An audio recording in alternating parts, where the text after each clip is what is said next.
북녘과 국제 전역에 계신 우리 동포 여러분, 여기는 RBS 부흥복음통일방송입니다. 7200kHz, 7200kHz, 여기는 RBS입니다. 대한민국 헌법 제3조, 대한민국의 영토는 한반도와 그 부속 도서로 한다. 북한에 있는 동포 여러분도 헌법상 대한민국 국민입니다. 혹시 지금 북한을 탈출한 분들 중에 중국 외에 태국, 라오스 등 제3국에 계시다면 대한민국을 국적으로 이야기하십시오. 대한민국, 사우스 코리아라고 이야기하십시오. 그리고 제3국에서 대한민국 대사관을 찾아가시면 됩니다. 대한민국 대사관을 찾아가세요.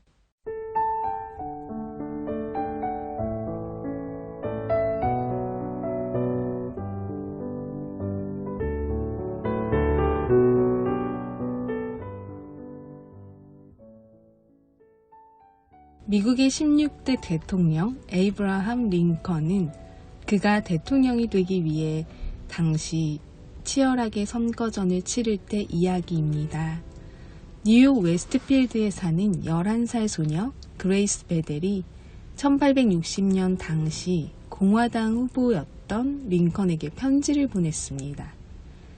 저는 아저씨가 훌륭하게 되기를 바라는데 아저씨는 얼굴이 너무 못생겼어요. 턱은 주걱턱이고 눈은 움푹 들어갔고요. 광대뼈는 왜 그렇게 뾰족 튀어나왔나요? 하지만 아저씨가 수염을 기르면 지금보다는 훨씬 더 부드러워 보일 거예요. 당시 정치가들은 수염이 없는 깔끔한 얼굴이 대세였던 시대였습니다. 더군다나 11살 소녀의 말에 신경 쓰는 사람은 없었죠. 하지만 링컨은 소녀의 조언에 귀를 기울였고 진지한 고민 끝에 수염을 길렀습니다. 그리고 대통령에 당선되었습니다. 그는 당선되고 몇 주 후 일리노이에서 워싱턴 DC로 가던 중 뉴욕에 들러 소녀를 만나 말했습니다. 그레이씨, 내 수염을 보렴. 널 위해서 기른 거야. 소녀가 나중에 이사간 캔자스 델포스에는 둘이 만났던 순간을 기리는 동상이 세워져 있고 소녀의 편지는 디트로이트 공공도서관에 보관되어 있다고 합니다. 링컨의 턱수염은 링컨이 대통령이 되기 위한 수많은 조언 중 하나에 불과했을 것입니다. 하지만 링컨은 어떤 작은 조언일지라도 진지하게 생각하고 고민했으며 수용할 수 있는 넓은 마음과 포용력을 가지고 있었습니다. 듣기 싫을 때 진정으로 충고해주는 사람을 친구로 가진 사람은 복받은 사람이다. 몽테뉴. 오늘도 찬양으로 RBS 시작합니다. 찬양 후에 날씨 전해드립니다.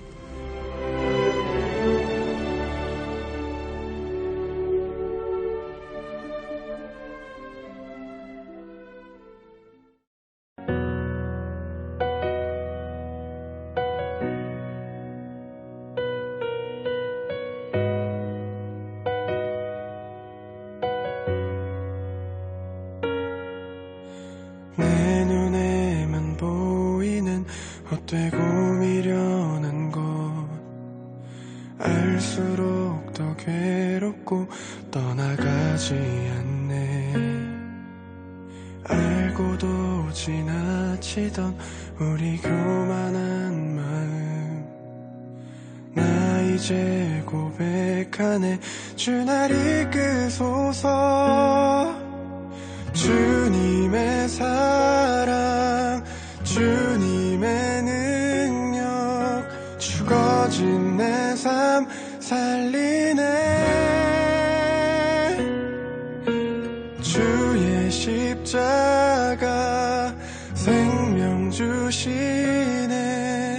낮은 자로 오신 주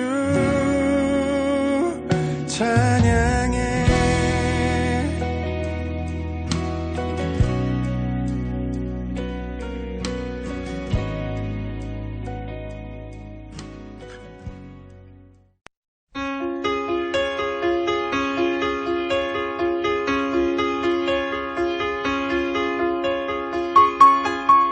북한 종합 날씨 예보입니다.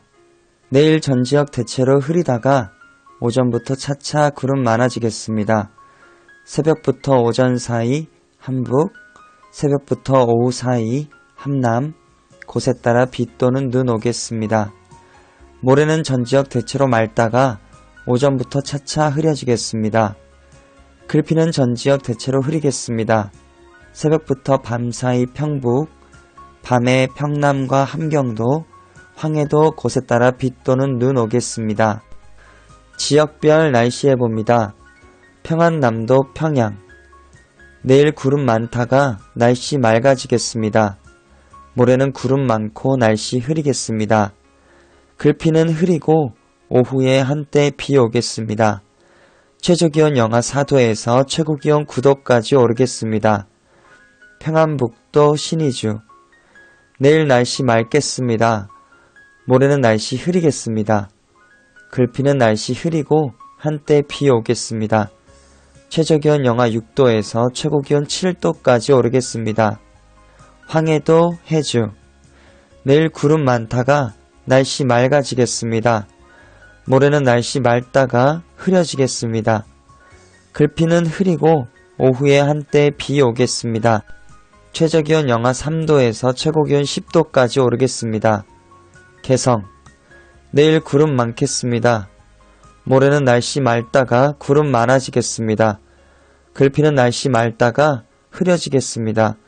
최저기온 영하 2도에서 최고기온 9도까지 오르겠습니다. 함경남도 함흥. 내일 흐리고 오전에 한때 비 오겠습니다. 모레는 날씨 맑다가 구름 많아지겠습니다. 글피는 날씨 맑다가 흐려지겠습니다. 최저기온 영하 4도에서 최고기온 9도까지 오르겠습니다. 해산. 내일 흐리고 구름 많겠습니다. 모레는 날씨 맑다가 흐려지겠습니다. 글피는 흐리고 오후에 비 또는 눈 오겠습니다. 최저기온 영하 19도에서 최고기온 영하 2도까지 오르겠습니다. 함경북도 청진. 내일 구름 많고 날씨 흐리겠습니다. 모레는 날씨 흐리겠습니다. 글피도 날씨 흐리겠습니다. 최저기온 영하 5도에서 최고기온 5도까지 오르겠습니다. 무산. 내일 구름 많겠습니다. 모레는 구름 많고 날씨 흐리겠습니다. 글피는 흐리고 오후에 눈 오겠습니다. 최저기온 영하 17도에서 최고기온 0도까지 오르겠습니다.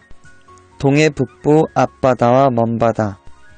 내일 흐리고 한때 비 또는 눈 오겠습니다. 모레는 구름 많고 비 또는 눈 오겠습니다. 글피는 구름 많고 한때 눈 오겠습니다. 파고는 앞바다와 먼바다 1에서 2.5m 되겠습니다. 서해 북부 앞바다와 먼바다. 내일 날씨 맑겠습니다. 모레는 구름 많고 날씨 흐리겠습니다. 글피는 날씨 흐리고 오후에 비 오겠습니다. 파고는 앞바다 0.5에서 1m, 먼바다 1에서 2m 되겠습니다. 오늘의 말씀. 주께서 생명의 길을 내게 보이셨으니 주 앞에서 내게 기쁨이 충만하게 하시리로다 하였으므로, 주께서 생명의 길을 내게 보이셨으니 주 앞에서 내게 기쁨이 충만하게 하시리로다 하였으므로. 사도행전 2장 28절 말씀. 아멘. 이상 날씨였습니다.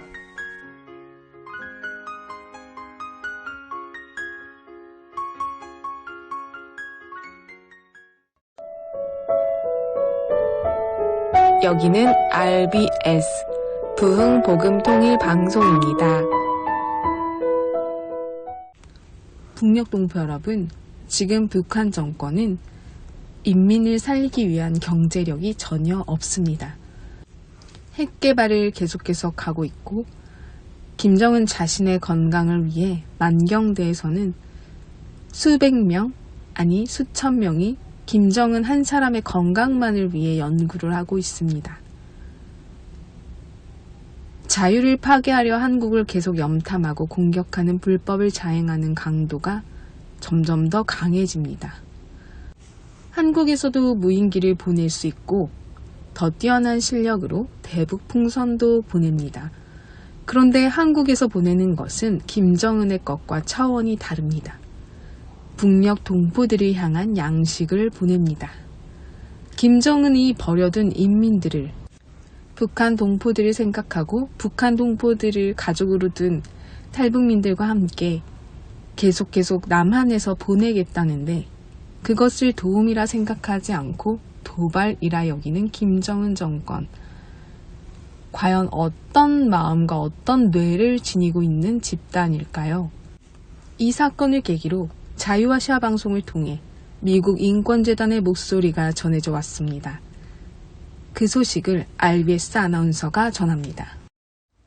북한의 남한 무인기 침투에 대응해 우리도 드론을 이용해 외부 세계의 정보가 담긴 이동식 저장 장치 수백만 개를 보내 김정은에게 진정한 공포를 안겨줘야 한다는 주장이 제기됐습니다.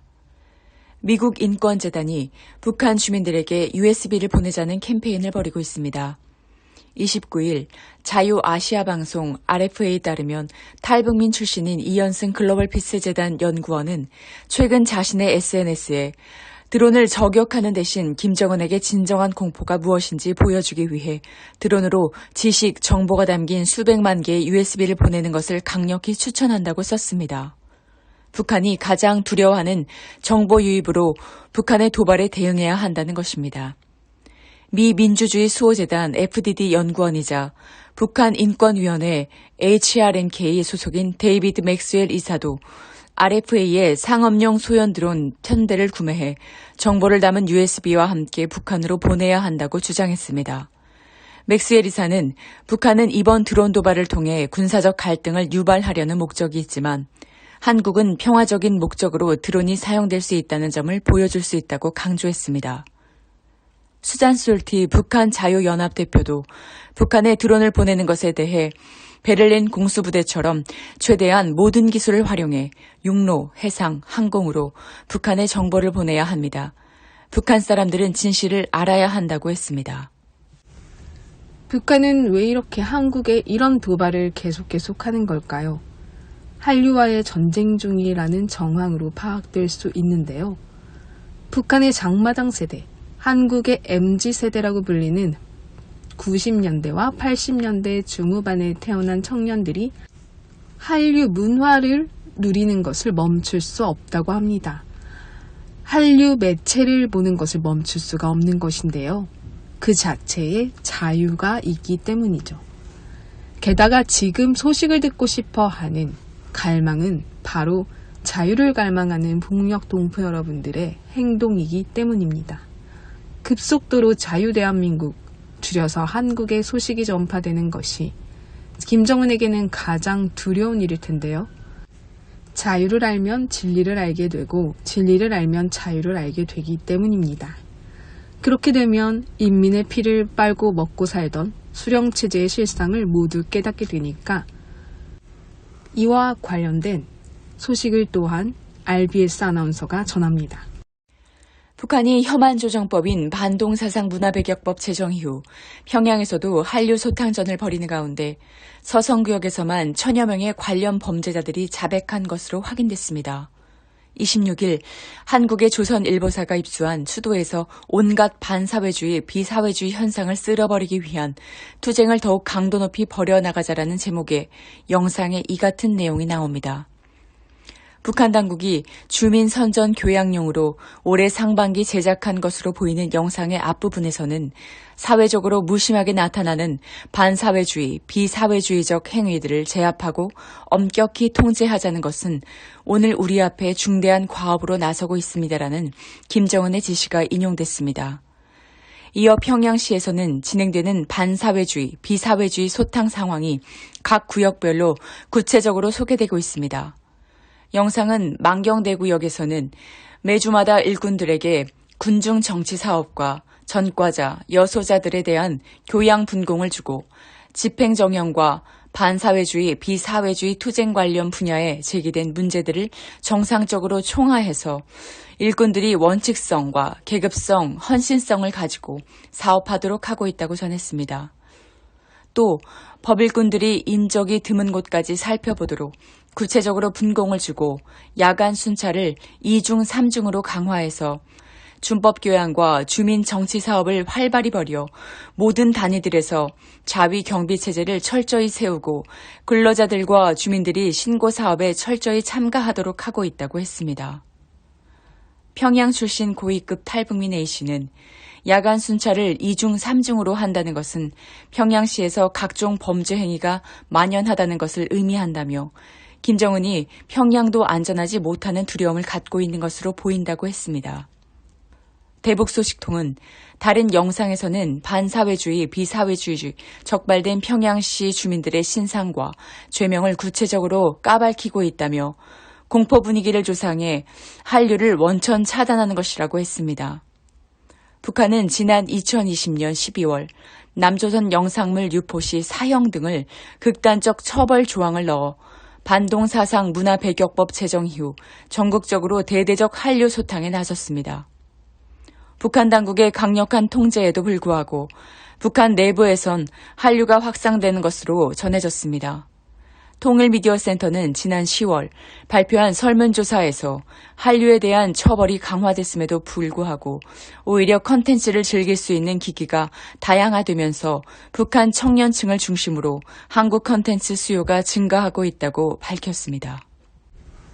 이렇게 장마당 세대를 소탕하고 인민들의 자백을 받아낸다고 하여 자유의 소식을 막을 수 있을까요? 그리고 김정은은 자신의 왕국을 지속할 수 있을까요?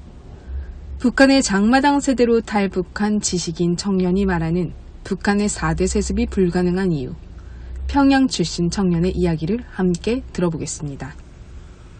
네, 안녕하세요. 평양에서 온 김금혁이라고 합니다. 네, 저는 2번 봤습니다. 김일성 종합대학에 재학하던 2009년에 한 번 봤었고요. 그리고 그때 김정일을 봤었죠. 그리고 김일성은 죽은 상태로 이제 그 금수산 기념궁전, 지금은 금수산 태양궁전이라고 불리는 곳에 이렇게 안치되어 있는 모습을 봤었습니다. 실제로 봤을 때 들었던 느낌 작다. 그리고 되게 뚱뚱하다. 그런 느낌을 좀 받았었고요. 근데 너무 먼 발치에서 봤기 때문에 막 자세히는 보지 못했고, 또 저희 앞에는 경호원들이 다 깔려 있었기 때문에 막 시선을 잘못 돌리거나 그럴 수가 없거든요. 최고 지도자들은 이름 그대로 아마 북한에서는 최고의 대우를 누리고 살겠죠.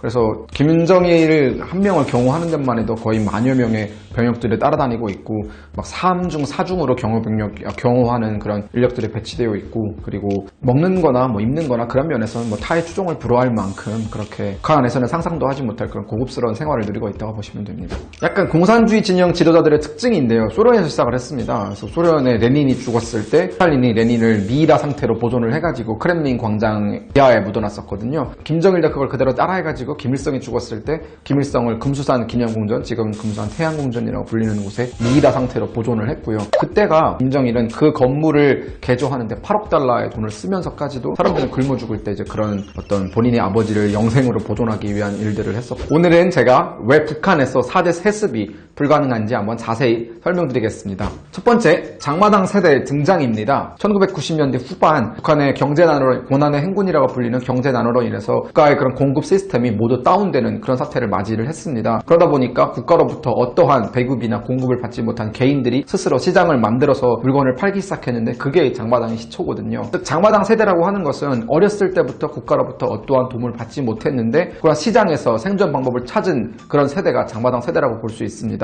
이들이 왜 중요하냐면은 사회주의가 뭔가 우월하다고 가르치는 게 국가에 잘 짜여진 공급 시스템인데 그런 혜택을 조금도 받지 못한 세대들이라는 점이고, 둘째로 사람들이 자연스럽게 만들어 놓은, 그러니까 자본주의 시장 논리에 의해서 돌아가는 시장에서 많은 혜택을 입고 자란 사람들이기 때문에 그들의 직감적으로 자본주의가 사회주의보다 우월하다는 것을 느끼는 사람들입니다. 결국은 사회주의의 우월성에 대해서 아무리 그들에게 교육을 해도 먹히지 않는다는 거죠. 세뇌는 다됩니다. 사실은 그걸 뭐 여러분 생각해보세요. 한 8살 때부터 18살 때 10년 동안 그것만 계속 외운다고 생각하면은 세뇌 안 되는 사람이 이상한 겁니다. 세뇌는 되는데 그 세뇌의 효과가 예전 세대에 비해서는 그렇게 깊지 않다는 거죠. 예전 세대는 세뇌만 받고 비교할 수 있는 무언가가 없었기 때문에 그냥 그런가 보다, 인생이 그런가 보다 하고 쭉 살아왔는데, 저희는 한쪽으로는 끊임없이 세뇌를 당하지만 눈에 보이는 현실은 이것과 이것이 다른데? 라고 비교를 할 수 있기 때문에 그 세뇌와 우리가 눈에 보이는 현실 사이에서 괴리감을 많이 느끼고 그 괴리감이 무엇인지 밝혀내기 위해서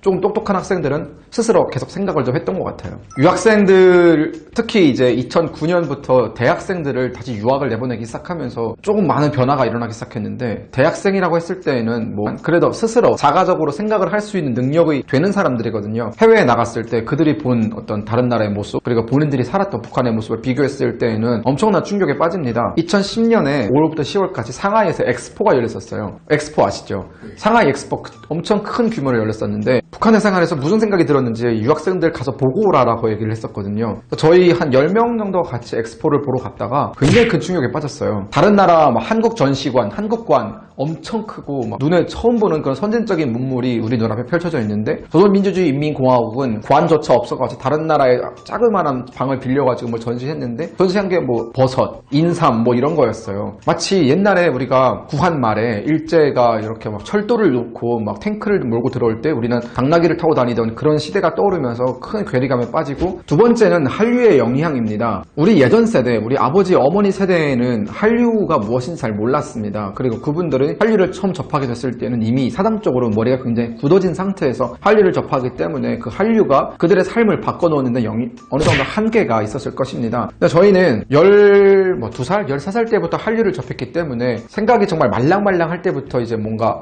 한국 드라마, 뭐 한국 가수, 정말 이게 재밌구나, 이게 정말 어메이징하구나라는 생각들을 하면서 자랐습니다. 그런 사람들 입장에서 북한 당국이 아무리 보지 말아라 라고 해도 귀를 쓰고 쳐다보게 되는 거죠. 사람이 좋은 걸 추구하는 건 누구나 다 똑같은 본성이니까요. 저는 다 볼 수 있다고 생각을 합니다. 얼마 전에 북한 당국도 특히 이 사랑의 불시착이라는 드라마를 콕 집어서 이제 막 왜곡된 드라마다라고 공격을 했던 적이 있었거든요. 역으로 생각해보면은 북한도 이 드라마를 보면서 뜨끔했을 거예요. 너무나 북한의 상황을 잘 그려내고 있고, 북한의 마을을 마치 북한에 가서 찍은 것처럼 보여줬기 때문에 북한도 이제 이 드라마를 우리 주민들이 봤을 때 일어나는 동요를 미리 차단해야겠다라고 선제적으로 이 드라마는 거짓말이 많다라고 공격을 했는데, 그런 모습은 북한이 정말 궁색한 입장에 놓여 있구나를 먼저 보여준 것이기 때문에 저는 굉장히 큰 어떤 영향이 있을 거라고 봅니다. 뭐 팬덤이라고 했을 때 우리가 생각하는 그런 수준의 팬덤은 없고요. 그래도 좋아하는 아이돌들은 있었고, 저도 G.O.D 굉장히 좋아했었고요. 그래서 G.O.D 좋아하는 사람들끼리 모여가지고 막 같이 노래도 부르고 했었는데, 한 가지 아쉬운 점은 우리 아이돌들이 부르는 노래를 북한 사람들이 따라 부르기가 좀 어렵다라는 거예요. 저도 가끔 뭐라고 하는지 못 알아들어가지고 자세히 들어야 되거든요. 그래서 그런 것들이 좀 아쉬운 것 같습니다. 네, 세 번째는 북한이 핵무기를 포기하지 않는 한 유엔이 계속해서 대북 제재를 할 거라는 점입니다.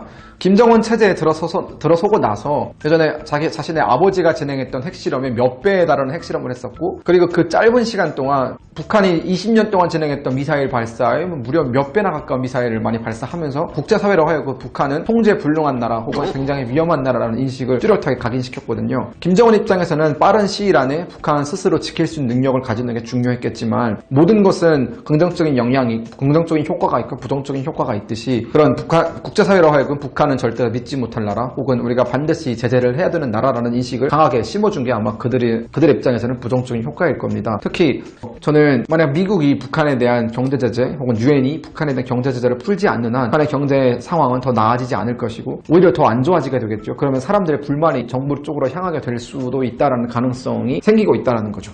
저는 그들 모두에게 타격이 있다고 생각을 합니다. 그 모든 그룹들이 다 어려운 거예요. 지금 돈을 벌 수 있는 마땅한 방법이 없으니까 서로가 서로 이제 불만이 쌓이기 시작합니다. 너희 때문에 우리가 막힌 거 아니냐, 너희 군부가 너무 호돈 쪽으로 나서기 때문에 우리가 살 길이 막힌 거 아니냐라고 하면, 군부 세력은 너희가 너무 돈만 밝히는 거 아니냐라고 하면서 자중질환이 일어난다는 거죠. 김정은도 그걸 버티지 못할 겁니다. 서로가 서로를 그렇게 막 싸우다가 결국은 불만이 근데 이 모든 게 김정은이라는 저 사람이 개인적인 욕심 때문에 혹은 그 독선 때문에 일어난 일이 아닌가라고 생각이 모아지게 된다면 엘리트 그룹과 김정은 사이의 괴리감 혹은 이질감이 발생하게 될 것이고, 이들이 김정은을 배신하지 말라는 법은 없을 겁니다. 네 번째는 날이 갈수록 북한 정권에 대항하는 조직들이 많이 생겨나고 있다는 것입니다. 여러분들 혹시 그 자유조선에 대한 얘기 들어보셨죠? 자유조선은 이제 그 미국에서 주로 활동을 하고 있는 단체, 제가 알고 있기로는 미국에서 활동을 하는 단체인데 북한 내부에 상당한 영향력을 가지고 있고, 또 북한의 독재 체제를 무너뜨리기 위해서 암암리에 활동을 하고 있는 사람들이라고 생각을 하고 있습니다. 저는 두 가지 생각이 들었었는데요. 첫 번째는 좀 충격적이었습니다. 한국에도 북한 인권을 위해서 활동하고 있는 혹은 북한 체제 변화를 위해서 활동을 하고 있는 많은 단체들이 있지만 유의미한 변화를 이끌어내지 못했습니다. 물론 여러 가지 한계가 있었겠죠. 자유조선이라는 단체는 그들이 생각지도 못했던 그 틀을 깨버리면서 실질적인 행동에 나서는 그런 대담함을 보여줬었거든요. 그게 바로 첫 번째 놀라움이었고, 두 번째는 좀 우려가 있었습니다. 스페인 대사관을 습격했을 때 어디까지나 그것은 국제법을 위반한 행위고 또 스페인 국내법을 위반한 행위거든요. 북한이라는 나라 자체가, 북한이라는 곳이 불법적인 곳이고 뭐 말도 안 되는 짓을 많이 벌이는 짓이지만, 우리가 똑같이 폭력적인 방법으로 그들을 대항했을 때 우리가 정당성을 얻을 수 있을까라는 생각을 좀 했었고, 방송에서 뭐 이름을 공개할 순 없지만 상당히 많은 활동들을 하고 있습니다. 그래도 그분들에 의해서 사실 우리가 표면적으로 봤을 때 북한의 한류가 퍼지고 있다, 되게 신기한 일이다라고 하잖아요. 그렇게 한류가 퍼질 수 있게끔 만든 단체들이 있습니다. 그렇기 때문에 우리는 이제 그분들의 활동을 멀리서나마 응원을 해주는 게 맞는 것 같습니다. 마지막으로는 4대 세습을 정당화시킬 수 있는 설득력이 굉장히 떨어지고 있다는 겁니다. 사실 3대 세습도 그 뭐랄까요, 사람들을 설명할 수 있는 그 근거가 굉장히 부족했어요. 북한은 백두혈통의 그 계급, 그걸 굉장히 많이 따지는데, 김정은은 고용이가 낳은 아들입니다. 고용이는 이제 제1번 출신 동포였죠. 물론 제가 뭐 그런 어떤 출신을 따지자는 건 아니지만, 북한의 관점에서 봤을 때 고용이는 북한의 입장에서는 용납할 수 없는 사람이었습니다. 근데 그 사람이 낳은 아들이 본인들의 리더가 됐다고 했을 때 북한 사람들은 좀 떨떠름해했습니다. 김정은이 등장할 때는 2010년 초반인데 아무것도 한 게 없거든요. 아무것도 한 게 없는데 정말 억지로 맞추기로 그렇게 후계자 자리를 올려놨기 때문에 사람들은 지금 다 불만을 가지고 있습니다. 특히 북한 정권을 위해서 한 30년, 40년 헌신한 노동당 간부들 입장에서는 공공연히 저 사람이 우리보다 뭘 한 게 있다고 그냥 아들이면 되냐, 아들이면 다냐라는 식의 불만이 터져나오고 있고, 그런 와중에 4대 세습으로 간다? 이거는 정말 모든 정통성을 다 부정하고 그냥 왕조 국가로 가겠다라는 뜻이기 때문에 3대 세습까지는 어느 정도 용인을 하더라도 4대 세습은 어렵지 않을까라는 생각을 합니다. 네, 오늘은 이렇게 북한에서 4대 세습이 불가능한 이유에 대해서 말씀을 드렸습니다. 뭐 어디까지나 제 개인적인 의견이고 제가 모든 탈북하신 분들의 의견을 대변하지 않는다는 점 분명히 하고 싶습니다.